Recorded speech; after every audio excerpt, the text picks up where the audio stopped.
It was a cloudy Thursday afternoon in a quiet neighborhood just outside Atlanta when Trey Johnson stepped off the school bus, his worn-out backpack slung over one shoulder. He was 16, tall but skinny, with tired eyes and hands toughened from helping his mom with small jobs around the area. His shoes were falling apart, and he could feel the water seeping through the soles with every step he took. He thought about basketball tryouts and how his dream of making the team would be hard without decent sneakers. But those thoughts faded when he noticed something unusual. Just up the street near the corner gas station, a luxury black SUV was pulled over awkwardly on the curb. The driver's door hung open. Standing beside it, leaning against the frame, was a woman who looked out of place in this neighborhood. Her coat was expensive, her jewelry even more so. But what stood out most was her pregnant belly and the pain clearly written across her face. She looked uncomfortable, tired, and unsure of what to do next.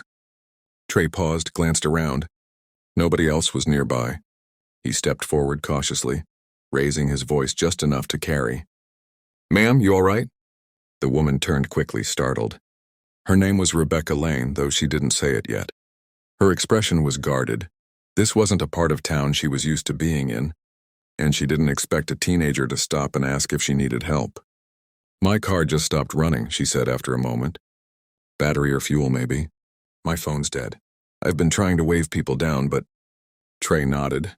"No one really comes through here much." She nodded grimly, wincing as she shifted her weight. "I think I might be having contractions.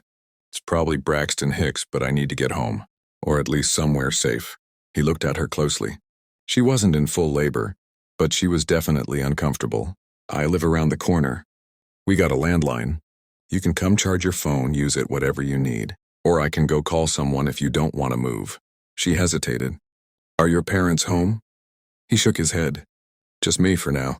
My mom's at work till late." Something in his calm tone made her trust him. She gathered her purse and a small briefcase from the car, then allowed him to help her walk slowly toward his apartment. She clutched his arm tightly. Trey moved gently, careful not to rush her. They entered a modest, second-floor unit in a weathered building with peeling paint and uneven stairs.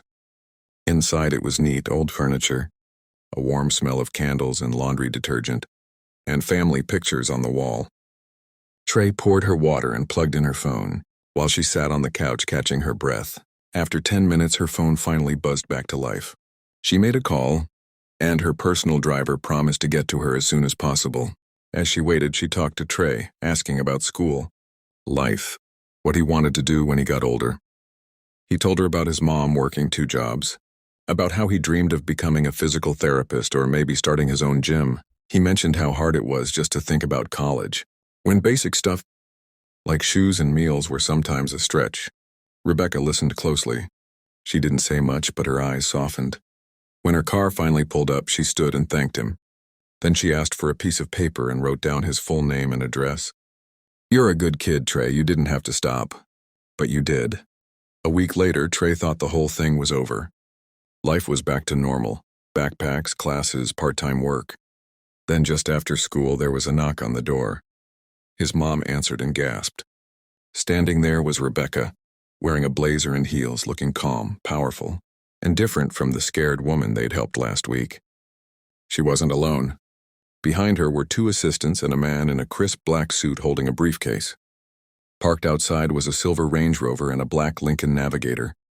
Trey came out of his room confused. "Miss Rebecca?" She smiled. "Hi, Trey. I hope this isn't a bad time." His mother looked from Rebecca to Trey, stunned. "What's going on?" Rebecca stepped forward and opened the briefcase. "I owe your son a lot more than a thank you. I didn't tell him who I was. My name is Rebecca Lane. I'm the CEO of Lane Holdings. It's a national firm, tech, wellness brands, real estate investments, you name it. That day I was on my way to sign a deal worth nearly $300 million. I had legal documents in that car and I was under immense stress.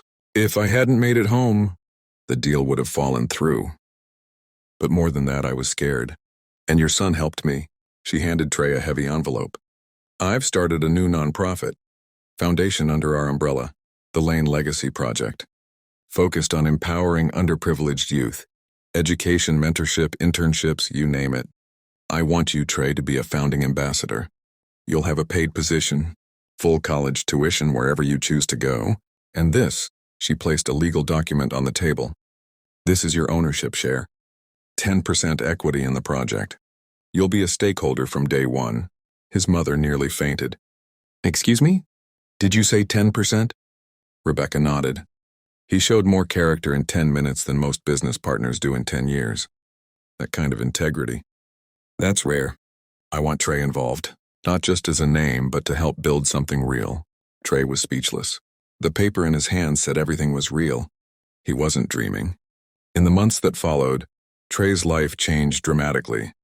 He began attending leadership retreats and conferences. He sat in on Zoom, meetings with investors, and took mentorship, calls from CEOs across the country. His grades improved. So did his confidence. The foundation launched after 3 months. With Trey cutting the ribbon beside Rebecca at a community center in his own neighborhood. It made headlines. But what stood out most was that Trey stayed the same. He still helped his elderly neighbors with groceries. He still played pickup basketball with the younger kids. He still kept his room neat, got home on time, and respected his mother above all. Whenever people asked how it all started, Trey would shrug and say with a smile, "It was just a walk home, that's all." Sometimes helping someone changes your life more than theirs. And deep inside, he knew his life had changed not because of luck, but because he chose kindness when it would have been easier to walk away.